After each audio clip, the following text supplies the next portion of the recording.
जय श्री राम।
तत्काल यहाँ लौट आओ।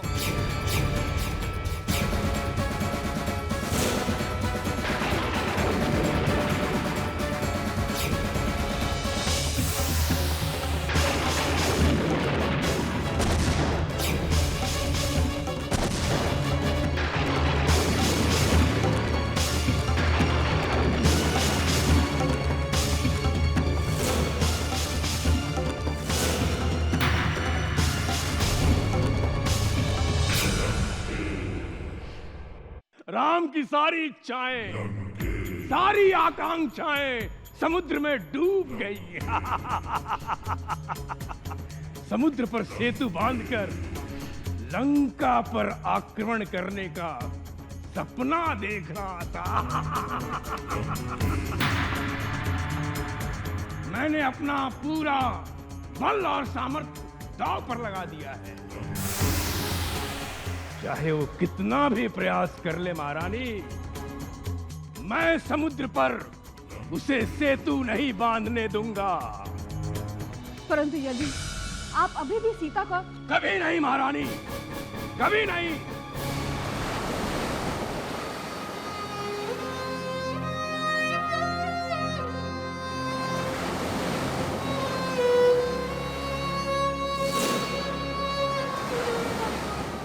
सेतु ध्वस्त होने का दुख नहीं है मुझे महाराज सुग्रीव। हमारे बहुत से साथी हमसे सदा के लिए बिछड़ गए, उसका दुख है। परंतु प्रभु, सेतु बंधन भी युद्ध का ही एक भाग है और युद्ध में वीरों को वीर गति प्राप्त होती ही है। परंतु महाराज विभीषण, ये तो प्राकृतिक संकट था और हम इस समय जो कार्य कर रहे हैं सौमित्र, वो प्रकृति को मात देने का ही प्रयास कर रहे हैं। हमें समुद्र पार करना है और लंका जाने का केवल यही एक मार्ग है।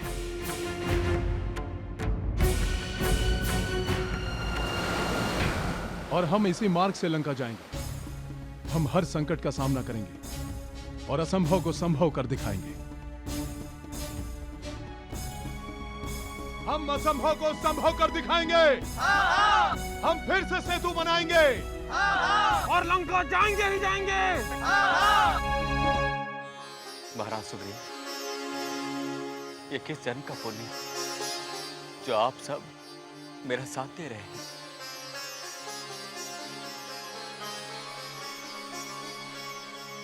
जय श्री राम, जय श्री राम, जय श्री राम, जय श्री राम।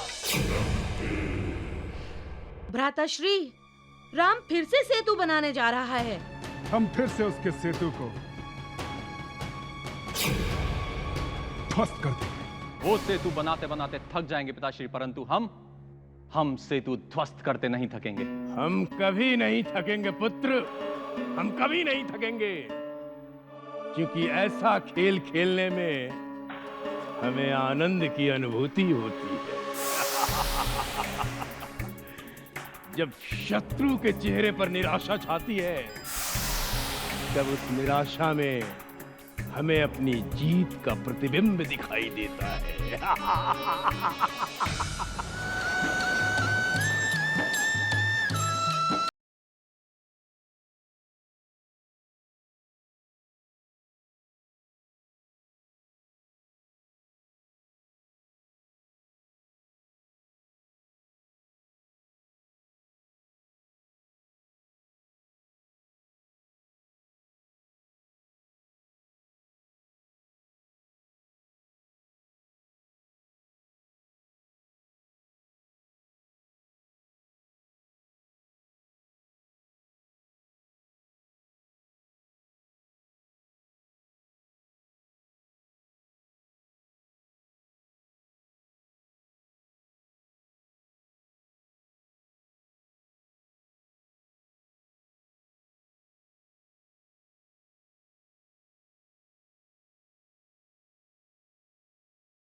धनुष से निकले बाण को कोई रोक सकता है माता त्रिजटा? वो सीधा अपने लक्ष्य की ओर ही जाता है। प्रभु श्री राम का लक्ष्य अब लंका है और वो लंका आएंगे ही आएंगे। चाहे सारी वानर सेना समुद्र में डूबकर मर ही जाए। तुम तुम्हारी शुभ चिंतक बहुत खुश दिखाई दे रही हो तुम।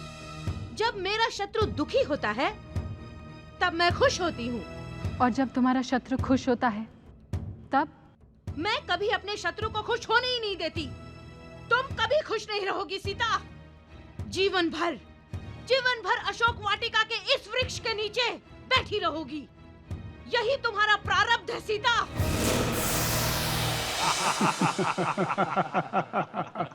संदेश वाहक, तुम्हें छिपकर जाने की आवश्यकता नहीं। तुम आकाश के उस भाग से जाओ जो भाग वानर सेना के ऊपर हो, ताकि वो तुम्हें देख सके। काका श्री की दृष्टि में आना चाहिए तुम्हें, ताकि वो तुम्हें भली भांति पहचान जाए। समझ रहे हो ना क्या कह रहा हूं मैं? जी।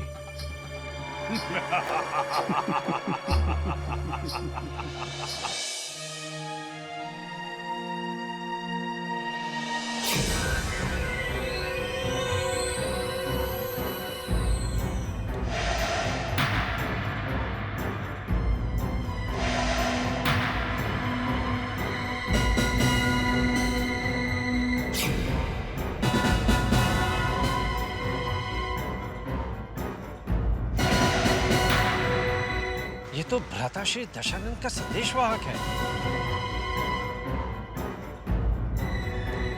मुझे मत मारो, मुझे मत मारो।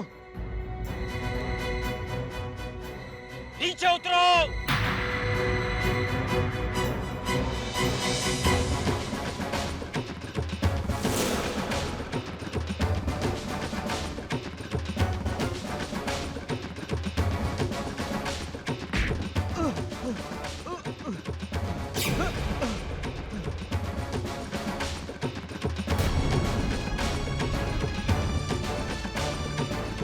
आप लोग मुझे क्यों मार रहे हैं? शत्रु की आरती नहीं उतारते दुष्ट। महाराज सुग्रीव, वो निशस्त्र है और निशस्त्र पे हाथ उठाना उचित नहीं होता। परंतु भैया, ये रावण का साथी है और इस पर दया दिखाने की कोई आवश्यकता नहीं है। ये अवश्य हमारे सेतु का निरीक्षण करने आया होगा। नहीं नहीं, मैं तो लंकेश का संदेश लेकर जा रहा था। कहाँ? महर्षि विश्ववा जी के पास। पिताश्री के पास? हाँ। पिताश्री को लंकेश का पत्र देने जा रहे थे।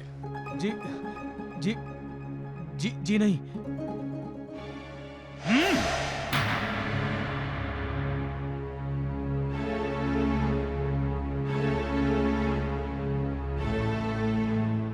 महाराज विभीषण, पत्र ऊंचे स्वर में पढ़िए ताकि हर कोई सुन सके। जी। परम पूज्य पिताश्री को दशानन रावण का सादर प्रणाम। पिताश्री, मिथिला नगरी की राजकुमारी जानकी देवी सीता से कल मेरा विवाह होने जा रहा है।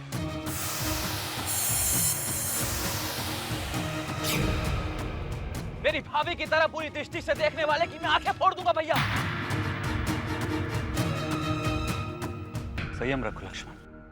अब संयम और मर्यादा नहीं रह सकती भैया। विभीषण जी को पहले पूरा पत्र पढ़ने दो। विवाह में यदि आप उपस्थित होंगे तो मेरे जैसा भाग्यशाली और दूसरा कोई नहीं होगा। यदि किसी कारणवश आप उपस्थित नहीं रह सकेंगे तो शुभ आशीर्वाद देकर मुझे अनुग्रहित करें। पिताश्री, आपकी नई पुत्र वधू के साथ मैं आपके दर्शन के लिए आपके पास अवश्य आऊंगा। आपका ज्येष्ठ पुत्र दशानन। भैया, हमें तत्काल लंका पहुंचना होगा। प्रभु, मैं आपको और लक्ष्मण भैया को अपने कंधों पर बिठाकर लंका ले जाऊंगा। अंगद हमारे पीछे पीछे आएंगे। हम चारों मिलकर लंका का विनाश कर देंगे। हम भाभी के साथ उस दुष्ट रावण का विवाह नहीं होने देंगे भैया। लक्ष्मण, ये तुमने कैसे सोच लिया कि सीता का विवाह रावण के साथ होगा? वो कैसे मान सकती है? वो तो मेरी प्रतीक्षा कर रही है कि हम कब लंका में आएंगे और उस रावण का विनाश करके उसे अपने साथ लेकर जाएंगे। यही तो कहा था उसने हनुमान से। परंतु प्रभु, ये पत्र सब असत्य है। कहाँ जा रहे हो तुम? महर्षि के पास। कहाँ? पर्वत पर। कौन से पर्वत पर? महाराज विभीषण, जब आपकी माता श्री उनसे मिलने गई थी तब। प्रभु, तब तो पिताश्री हिमालय पर तपस्या करने के लिए निकले थे। हमें भ्रमित करने के लिए रावण द्वारा रचाया हुआ एक खेल है। सीता के विवाह की बात सुनकर मैं निराश होकर सेतु बांधना छोड़ अयोध्या लौट जाऊंगा, ऐसा स्वप्न देख रहा है रावण।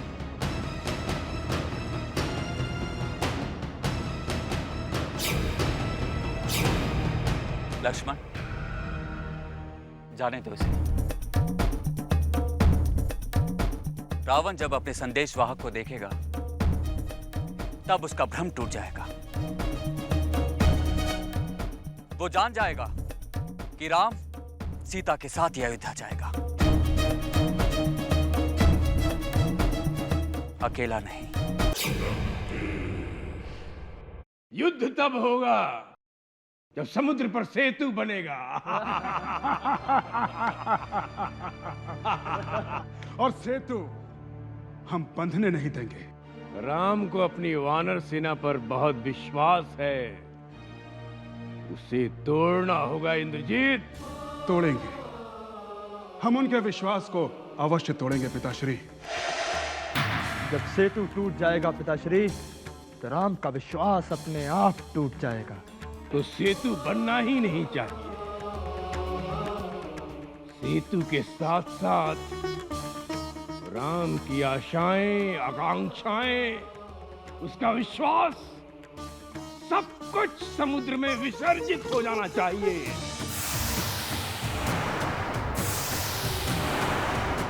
इस बार कहां तक सेतु बना है? आधा सेतु बन गया है सीता। प्रभु श्री राम के विश्वास के सामने दशानन की कुटिलता सफल नहीं हो सकी सीता।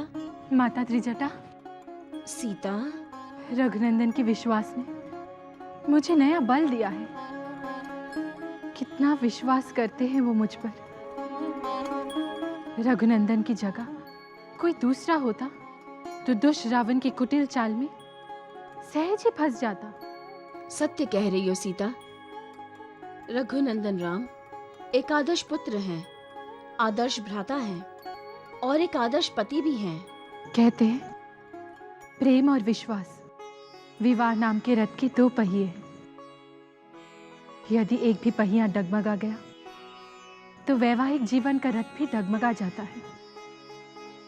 मैं रघुनंदन को यह विश्वास दिलाना चाहती हूँ कि वो सीता की आत्मा है। विभीषण जी, रावण की मनोदशा आप अच्छी तरह से जानते हैं। क्या आप हमें बता सकते हैं अपने विवाह का समाचार हम तक पहुंचाकर हमें भ्रमित करने की चाल क्यों चली होगी? प्रभु, भ्राताश्री दशानन को तो विश्वास ही नहीं हो रहा होगा कि आप लंका के समुद्र तक आ गए हैं। मेरे विचार से उनका विश्वास डगमगा गया है। इसीलिए दुष्ट रावण ने मुझे भ्रमित करने का प्रयास किया था, जिसे हनुमान ने असफल कर दिया। परंतु हम असफल नहीं होंगे महाराज सुग्रीव। इस समुद्र पर सेतु बनाकर ही रहेंगे। प्रभु, सेतु बन जाने के बाद भ्राताश्री को स्वयं आपकी प्रभुता का साक्षात्कार हो जाएगा और हो सकता है कि वो आपकी शरण में भी आ जाए। नहीं महाराज विभीषण, भ्रष्टमति का अहंकार उस दुष्ट रावण को न कभी झुकने देगा और न कभी शरण में आने देगा। यदि रावण शरण में नहीं आया तो रण होगा ही होगा।